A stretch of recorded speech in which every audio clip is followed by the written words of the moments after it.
একসময় সবুজ পাহাড় আর পাহাড়ের ফাঁকে ফাঁকে বন বিভাগের পড়ে থাকা জায়গায় ছিল উখিয়া ও টেকনাফের বাসিন্দাদের ক্ষেত খামার। এর উপরই নির্ভরশীল ছিল অনেকের জীবিকা।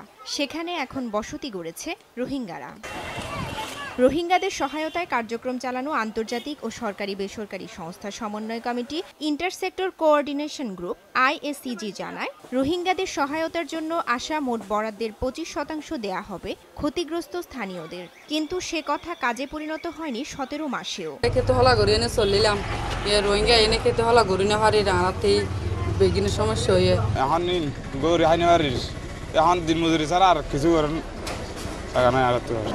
গ্যাস চুলা মানে গ্যাসের চুলার পরিমাণ তো দিন আছে ইন পাই তারপর 2000 টাকা দিন আর কিছু সাহায্য না হবে।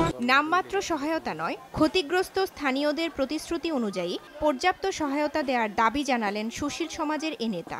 সরকারের পক্ষ থেকে 25% সহযোগিতার কথা বলা হয়েছিল, কিন্তু আমরা বাস্তব পক্ষে তেমন কিছু দেখতে পাচ্ছি না।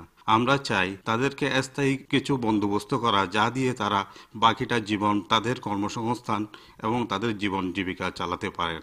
তবে জেলা প্রশাসনের এই শীর্ষ কর্মকর্তা জানালেন, বরাদ্দের 25% সহায়তা দেওয়া হচ্ছে কিনা তা দেখতে গঠিত কমিটি কাজ করছে। ক্যাবিনেট ডিভিশন একটা সার্কুলার জারি করেছে যে বিশেষ করে উখিয়া টেকনাফের এই হোস্ট কমিউনিটির ডেভেলপমেন্ট ওয়ার্কটা যাতে সমন্বয় হয়, সেই জন্য আমরা একটা কর্মপরিকল্পনা নিব, প্রকল্প নিব, কিভাবে কাজ করা যাতে ডুপ্লিকেশন না হয়। রোহিঙ্গাদের আশ্রয় দেওয়ার কারণে কক্সবাজারের উখিয়া ও টেকনাফ উপজেলায় নানাভাবে ক্ষতিগ্রস্ত হয়েছে 3,36,000-এর বেশি স্থানীয় বাসিন্দা। আর গত 1 বছরে সহায়তা দেওয়া হয়েছে 1/3 ক্ষতিগ্রস্তদের। সময় সংবাদ, কক্সবাজার।